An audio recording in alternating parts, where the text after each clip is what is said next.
चलिए स्टार्ट करते हैं। आज हम देखेंगे एक्सपेरिमेंट नंबर 3। एक्सपेरिमेंट नंबर 3 का एम है write a C plus plus program to find factorial value of any integer number using do while loop. तो ये एक नया कॉन्सेप्ट है, यहाँ पर लूप का कॉन्सेप्ट आ रहा है। लूप में भी डू वाइल लूप का यूज करके हम फैक्टोरियल निकालेंगे जो नंबर यूजर इंटर किया है रन टाइम पे। तो सबसे पहले देख लेते हैं लूप क्या होता है। देखिए, प्रोग्राम के किसी कोड को या फिर ग्रुप ऑफ कोड को बार बार रन करना, उसी को बोला जाता है लूप। तो लूप जो है तीन प्रकार का होता है, फॉर लूप, वाइल लूप और डू वाइल लूप। तो ये जो प्रोग्राम है एक्सपेरिमेंट नंबर 3, इसको डू वाइल लूप का यूज करके डेवलप करना है। तो सबसे पहले देख लेते हैं कि डू वाइल लूप का सिंटेक्स क्या होता है। देखिए, यहाँ पर डू कीवर्ड का यूज करेंगे और वाइल का। तो डू और वाइल के बीच में वो स्टेटमेंट लिखेंगे जिसको बार बार एग्जीक्यूट करना हो। कितने बार, कब तक एग्जीक्यूट करेंगे? जब तक कि यहाँ पर जो कंडीशन मेंशन करेंगे वो ट्रू हो। तो जब तक कि वाइल कंडीशन ट्रू होगा तब तक डू और वाइल के बीच में जो भी स्टेटमेंट लिखेंगे वो बार बार एग्जीक्यूट होगा। और उसके बाद समझ लेते हैं कि निकालना क्या है। निकालना है हमको फैक्टोरियल। किसका फैक्टोरियल निकालना है? जो नंबर यूजर द्वारा रन टाइम पे इनपुट किया जाएगा उसका फैक्टोरियल निकालना है। तो फैक्टोरियल कैसे निकालते हैं आपको पता होगा। जैसे 5 का फैक्टोरियल निकालना है तो 1 से लेकर 5 तक सभी नंबर को मल्टीप्लाई करेंगे, या फिर 5 से लेकर 1 तक सभी नंबर को मल्टीप्लाई करेंगे। 6 का फैक्टोरियल निकालना है तो 1 से लेकर 6 तक जितने नंबर है सबको मल्टीप्लाई करेंगे। ठीक है, तो यहाँ पर आप कॉन्सेप्ट देख रहे हैं, स्टार्ट कहाँ से हो रहा है? 1 से। उसके बाद एक इंक्रीमेंट होकर 2, फिर एक इंक्रीमेंट करके 3, फिर 4, फिर 5। तो कब तक नंबर चलेगा? जब तक जिस नंबर का फैक्टोरियल निकालना है उस नंबर तक सभी नंबर को मल्टीप्लाई करना है। तो ये है आपका प्रोग्राम। तो प्रोग्राम को पहले देख लेते हैं। सबसे पहले हमने इंक्लूड किया लाइब्रेरी फाइल इंक्लूड किया। वाइड मेन से अपना प्रोग्राम स्टार्ट हुआ और यहाँ पर खत्म हुआ। ठीक है, तो ये है अपना प्रोग्राम का बॉडी। तो प्रोग्राम के बॉडी में सबसे पहले क्या किया हमने? स्क्रीन को क्लियर किया। उसके बाद जो है 3 वेरिएबल डिक्लेयर किया। एक वेरिएबल डिक्लेयर किया नम, और 2 वेरिएबल डिफाइन किया, फैक्ट और आई। फैक्ट इक्वल टू इनिशियली 1 से इनिशियलाइज किया, और आई जो है काउंटर है जिसका यूज जो है कंडीशन देने के लिए करेंगे, वो आगे देखेंगे। तो आई और फैक्ट दोनों को जो है 1 से इनिशियलाइज किया। उसके बाद यूजर से एक नंबर ले रहे हैं इनपुट, सी आउट ऑब्जेक्ट का यूज करके, सी आउट ऑब्जेक्ट, उसके बाद इंसर्शन ऑपरेटर, और डबल इन्वर्टेड कामा में हम लोग जो लिखेंगे वो आपके आउटपुट स्क्रीन कंसोल पे डिस्प्ले होगा। तो यहाँ पर क्या डिस्प्ले करना चाह रहे हैं? इंटर अ नंबर, ताकि यूजर को समझ में आ जाए कि एक नंबर इंटर करना है। यूजर कीबोर्ड का यूज करके जो नंबर इंटर करेगा और जो है नम वेरिएबल में असाइन हो जाएगा। तो नम वेरिएबल में क्या आएगा? यूजर रन टाइम में जो भी वैल्यू इंटर किया है वो नम वेरिएबल में असाइन हो गया।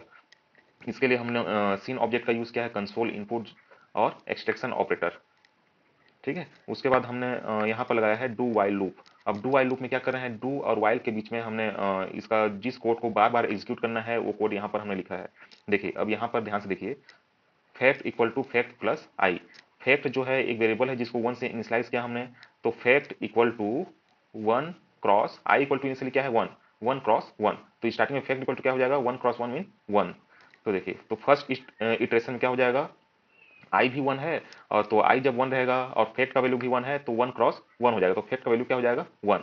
उसके बाद क्या कर रहे हैं? आई की वैल्यू को एक इंक्रीमेंट कर रहे हैं, आई इक्वल टू आई प्लस 1। तो आई क्या हो जाएगा? आई प्लस प्लस मीन्स क्या होता है? आई इक्वल टू आई प्लस 1। तो आई की वैल्यू हो जाएगा 2। यहाँ पर आई की वैल्यू 2 हो गया। उसके बाद ये लूप से बाहर निकलेगा, ये ब्लॉक से बाहर निकलेगा, डू ब्लॉक से। अब वाइल में जो है कंडीशन चेक होगा। आई इक्वल टू क्या हो गया अभी? 2।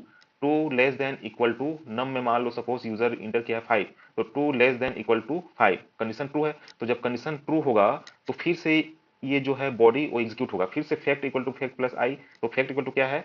1 है फैक्ट इक्वल टू। तो fact equal to 1 cross i कितना हो गया है? 2। तो 1 क्रॉस 2 हो जाएगा। तो सेकंड इटरेशन में क्या हो जाएगा? Fact equal to fact cross i में क्या हो जाएगा? 1 क्रॉस 2। तो फैक्ट का वैल्यू हो जाएगा 2।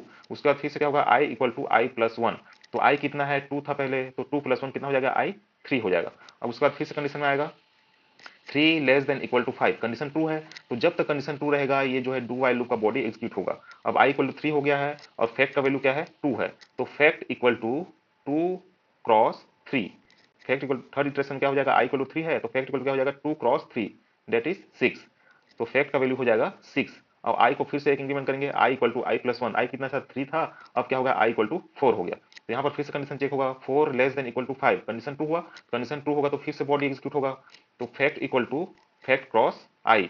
आई कितना है? 4, और फैक्ट कितना है? 6। तो यहाँ पर आई 4 है फोर्थ इटरेशन में, और fact equal to fact cross i क्या हो जाएगा? 6 क्रॉस 4। तो फैक्ट का वैल्यू क्या हो जाएगा? 24। और फिर आई इक्वल टू आई प्लस 1 हो जाएगा, आई इक्वल टू क्या हो जाएगा? 5। फिर कंडीशन चेक करेंगे, 5 less than equal to 5, condition true है। तो कंडीशन ट्रू है तो फिर से डू वाइल लूप का बॉडी एग्जीक्यूट होगा। अब फिफ्थ इटरेशन में क्या हो जाएगा? आई तो 5 हो गया है, एक इंक्रीमेंट हो गई। और फैक्ट इक्वल टू कितना था पहले 24। अब क्या हो जाएगा, fact equal to fact cross i, तो 24 क्रॉस 5 हो जाएगा। इसका वैल्यू कितना आता है 120, तो फैक्ट का वैल्यू हो गया 120। आई का वैल्यू एक इंक्रीमेंट होगा, आई इक्वल टू आई 5 + 1, तो कितना हो जाएगा 6।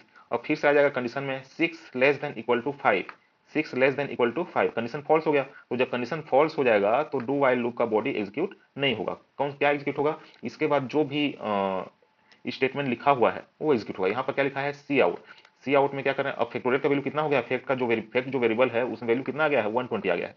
तो यहाँ पर जो है उसको डिस्प्ले कराना है, तो कुछ मैसेज लिख के डिस्प्ले कराना पड़ेगा, तभी यूजर को आसानी से समझ में आ पाएगा। तो यहाँ पर डबल इन्वर्टेड कामा के अंदर क्या लिखे हैं, फैक्टोरियल ऑफ। तो जैसे जो भी लिखे हैं डबल इन्वर्टेड कामा के अंदर वो आप कंसोल में डिस्प्ले हो जाएगा। तो फैक्टोरियल ऑफ, उसका फिर से इंसर्शन ऑपरेटर, यहाँ पर वेरिएबल का नाम लिखे हैं नम। नम क्या है, एक वेरिएबल है जिसमें क्या वैल्यू है जो रन टाइम पे यूजर इंटर किया है। तो हमने क्या सपोज करके चला, यूजर जो है रन टाइम पे 5 जो है इंटर किया है, तो नम में जो भी वैल्यू है वो यहाँ पर डिस्प्ले हो जाएगा। नम डिस्प्ले नहीं होगा, नम वेरिएबल के अंदर जो भी वैल्यू है वो डिस्प्ले हो जाएगा।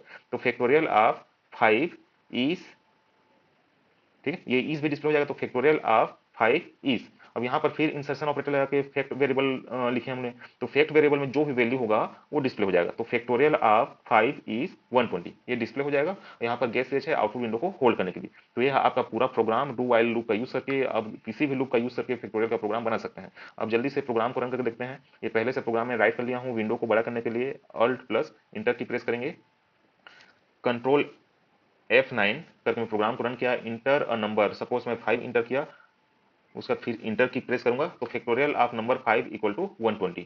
जैसे हमने पहले देखा था 5 का फैक्टोरियल कितना आएगा 120। फिर से रन करता हूं मैं इसको, कंट्रोल F9। अब 6 का निकालते हैं, फैक्टोरियल 6 कितना होगा 720। तो यह है आपका डू वाइल लूप का यूज करके किसी नंबर का फैक्टोरियल कैसे निकाला जाता है। ठीक है, थैंक यू।